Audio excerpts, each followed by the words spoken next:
अस्सलाम वालेकुम friends, welcome back to my channel. आज मैं आपके लिए लाई हूँ lecture number 2 noble gases electronic configuration.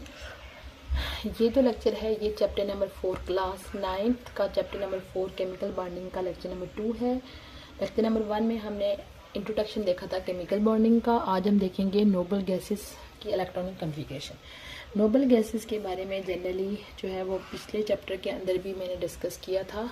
आज जो है हम मज़ीद डिस्कस कर लेते हैं। ठीक है, पीरियोडिक टेबल के बारे में मैंने आपको पहले ही बताया था कि आपको जो डिफरेंट एलिमेंट्स नज़र आते हैं उन एलिमेंट्स को एक टेबल की फॉर्म में इस तरह से अरेंज किया गया है, यानी कि ये होते हैं उसके ग्रुप्स और ये होते हैं उसकी रोज़।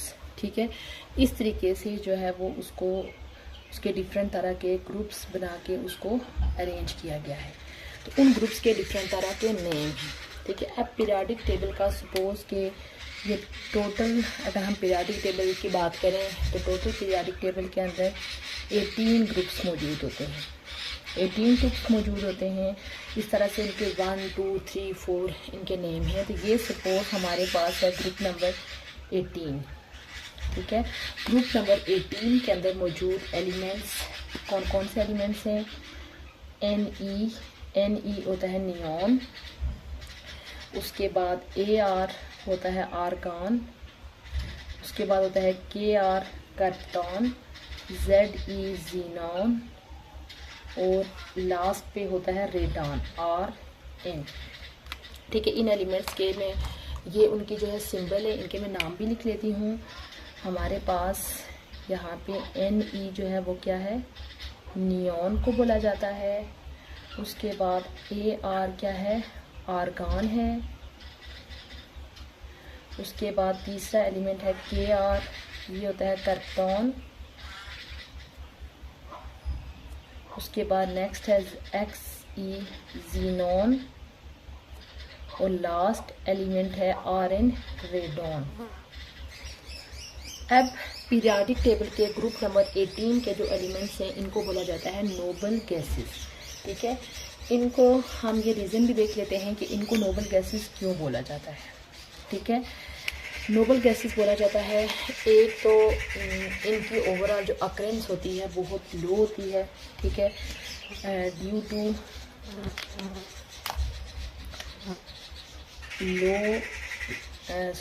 लेस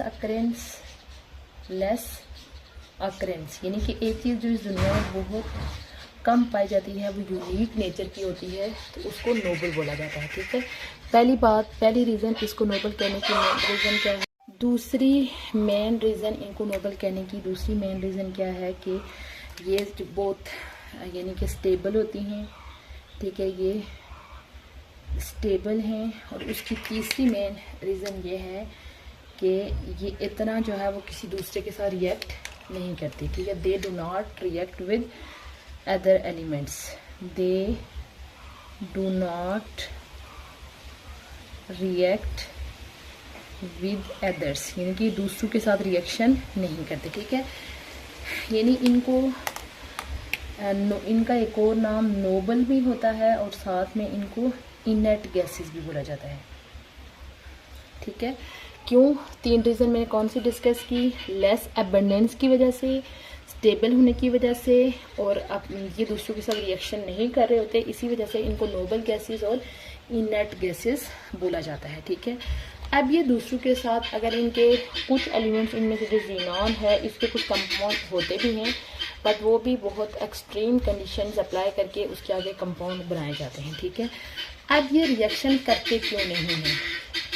ठीक है, यहाँ पे हमारा टॉपिक है नोबल गैसेस इलेक्ट्रॉनिक कॉन्फ़िगरेशन। सबसे पहले आपको पता होना चाहिए कि इलेक्ट्रॉनिक कॉन्फ़िगरेशन क्या होती है। ठीक है, इलेक्ट्रॉनिक कॉन्फ़िगरेशन की डेफिनेशन देख लेते हैं पहले, यानी कि distribution of electron around nucleus in various shell and sub shell according to increasing energy level. यानी कि ये हमारे पास सपोज न्यूक्लियस है, न्यूक्लियस के अराउंड ये जो शेल्स बने हुए हैं इनके अंदर किसकी डिस्ट्रीब्यूशन, इलेक्ट्रॉन की डिस्ट्रीब्यूशन शेल्स के अंदर और फिर फर्दर सब शेल्स के अंदर, और किस बेस पे, on the base of increasing energy level, यानी कि जो जो इलेक्ट्रॉन की अरेंजमेंट यानी इस तरह से होगी कि सबसे पहले इलेक्ट्रॉन लोअर एनर्जी वाले शेल्स और सब शेल्स में अरेंज होंगे, उसके बाद सपोज सबसे पहले इलेक्ट्रॉन पहला जो शेल है उसमें आएंगे, जब वो फिल हो जाएगा फिर दूसरे में, फिर दूसरा फिल होगा तो तीसरे में, इस तरीके से, यानी कि ये नहीं होगा कि पहले हायर एनर्जी वाले में, नहीं, पहले लोअर एनर्जी से हायर एनर्जी की तरफ क्या होगा, अरेंज होते जाएंगे। इनकी डिटेल भी मैं ऑलरेडी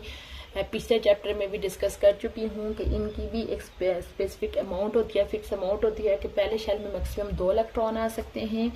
ये भी हम अपने पिछले लेक्चर्स के अंदर पढ़ चुके हैं। के अंदर 2 इलेक्ट्रॉन, एल के अंदर 8, एम के अंदर 18 और एन के अंदर जो है वो 32 इलेक्ट्रॉन जो है वो एग्जिस्ट करते हैं। यानी कि शेल्स के अंदर इलेक्ट्रॉन की जो अरेंजमेंट है वो उस चीज़ को बोलते हैं इलेक्ट्रॉनिक कन्फिगरेशन, ठीक है। उसके बाद मैंने यहाँ पे ये दो रूल्स मेंशन किए हैं, डुप्लीट रूल और ऑक्टेट रूल। इनको भी मैं इनको भी एक्सप्लेन करके फिर बताऊंगी कि नोबल गैसेस दूसरों के साथ रिएक्शन क्यों नहीं करते, ठीक है। यहाँ पे पहला रूल मैंने लिखा हुआ है डुप्लीट रूल। डुप्लीट रूल, अब जैसे कि शेल और सब शेल का कंसेप्ट आप पिछले चैप्टर्स के अंदर पढ़ चुके हैं। अब एलिमेंट्स का जो सबसे बाहर वाला शेल होता है, सपोज हमारे पास ये कोई एलिमेंट है, उसका जो सबसे बाहर वाला शेल होगा उस शेल को बोलते हैं outermost shell. Outermost shell, या इसी का एक और दूसरा नाम होता है वैलेंस शेल, ठीक है।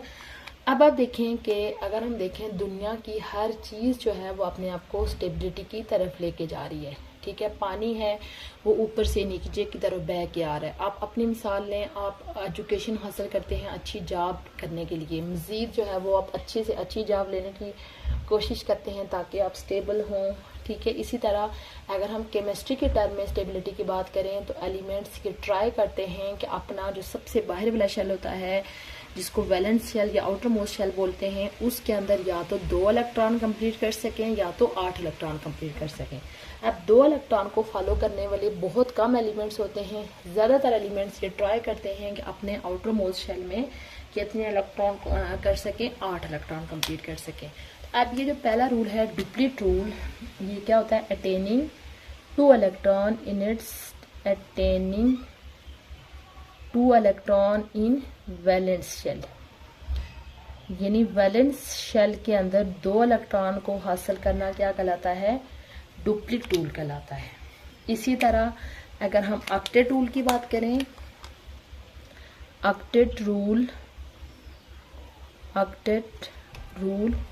attaining 8 electron in its outermost shell, attaining 8 electron in valence shell. Valence shell का आपको आइडिया हो गया होगा कि सबसे बाहर वाला शेल, यानी अपने बाहर वाले शेल में 2 इलेक्ट्रॉन कंप्लीट करने की कोशिश करना डुप्लीट रूल कहलाता है, और अपने सबसे बाहर वाले शेल में 8 इलेक्ट्रॉन कंप्लीट करने की कोशिश करना क्या कहलाता है, ऑक्टेट जो है वो ऑक्टेट रूल होता है। अब जो हमारे पास नोबल गैसेस होती हैं, इनके जो सबसे बाहर वाले शेल होते हैं, ओवरऑल ये नियॉन के ऊपर भी एक और गैस होती है हीलियम, मैं उसका लिखना भूल गई हूँ, यहाँ पे इसके ऊपर भी गैस होती है हीलियम, ठीक है, He, हीलियम।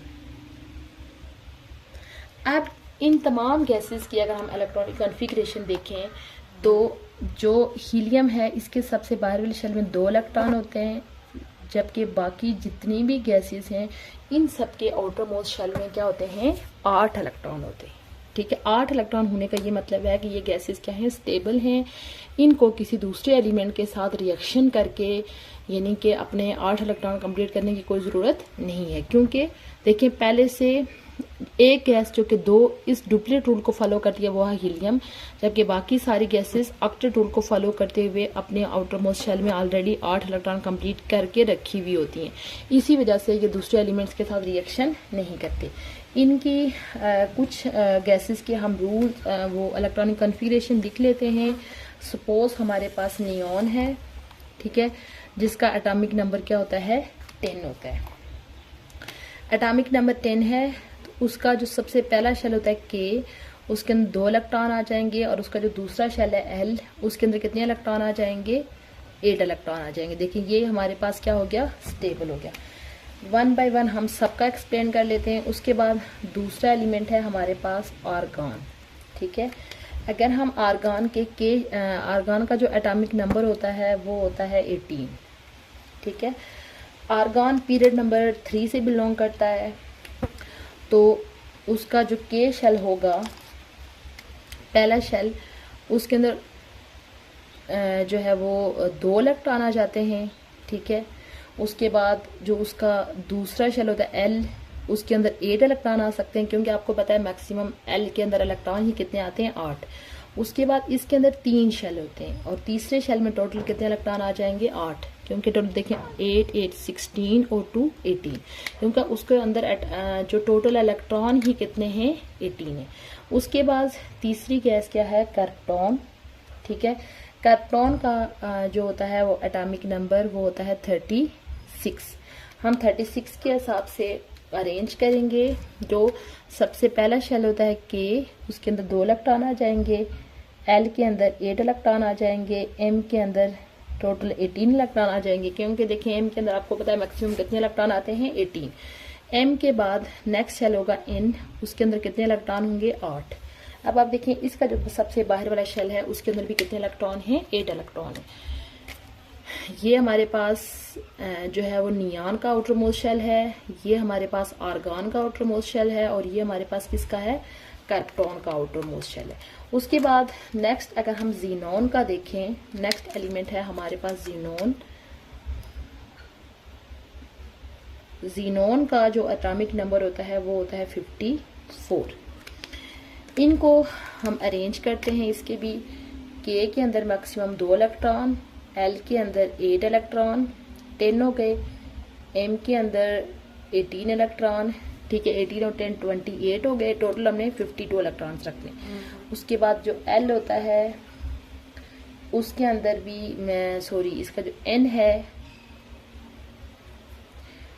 इसके एन के अंदर भी 18 इलेक्ट्रॉन आए हुए होते हैं, और ये एन है, एन के बाद ओ नेक्स्ट शेल है, उसके अंदर कितने इलेक्ट्रॉन होते हैं, 8। यानी इसका जो सबसे बाहर वाला शेल है वो कौन सा है, ये वाला है, ठीक है।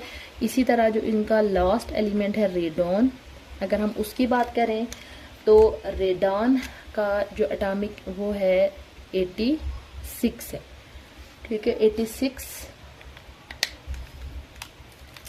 अगर हम इसके अरेंजमेंट देखें तो इसके के शेल में 2 इलेक्ट्रॉन, एल शेल में 8 इलेक्ट्रॉन, एम के अंदर 18 इलेक्ट्रॉन, एन के अंदर 32, और जो ओ शेल होता है उसके अंदर 18, और इसका जो ओ के बाद पी शेल होता है जो जिसका ऑटोमोस्ट शेल है उसके अंदर कितने इलेक्ट्रॉन हो गए, 8। यानी आप किसका भी लास्ट शेल देख सकते हैं कि उसके लास्ट शेल में भी कितने इलेक्ट्रॉन मौजूद हैं, 8 इलेक्ट्रॉन मौजूद है।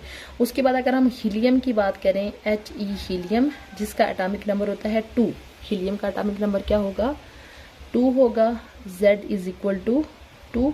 इसका शेल ही एक होता है, यानी पहला शेल, उसके अंदर कितने इलेक्ट्रॉन आ जाएंगे, 2 इलेक्ट्रॉन आ जाएंगे। ये हीलियम का एक ही शेल है, क्योंकि ये पीरियड नंबर 1 से बिलोंग करता है। यहाँ पे आप देख सकते हैं कि जितने भी नोबल गैसेस की मैंने इलेक्ट्रॉनिक कन्फिग्रेशन देखी है, उन सब के अंदर जो उनका जो सबसे बाहर वाला शेल है उसके अंदर कितने इलेक्ट्रॉन लाई कर रहे हैं, 8 इलेक्ट्रॉन लाई कर रहे हैं, और हीलियम के केस में 2 इलेक्ट्रॉन लाई कर रहे हैं। यानी कि ये ऑलरेडी क्या है, स्टेबल हैं। इसी स्टेबिलिटी की वजह से ये दूसरों के साथ रिएक्शन नहीं करते, तो इनको क्या बोला जाता है, नोबल गैसेस बोला जाता है। क्योंकि जब भी कोई एलिमेंट किसी दूसरे के साथ उसने रिएक्शन करना होता है तो वो हमेशा जो सबसे बाहर वाला शेल होता है उसी के इलेक्ट्रॉन को यूज करता है। इनर शेल के इलेक्ट्रॉन कभी भी रिएक्शन में हिस्सा नहीं लेते, हमेशा आउटर मोस्ट शेल के इलेक्ट्रॉन हिस्सा लेते हैं, तो ये पहले से कंप्लीट होते हैं, जिस वजह से इसको दूसरों के साथ रिएक्शन नहीं करते।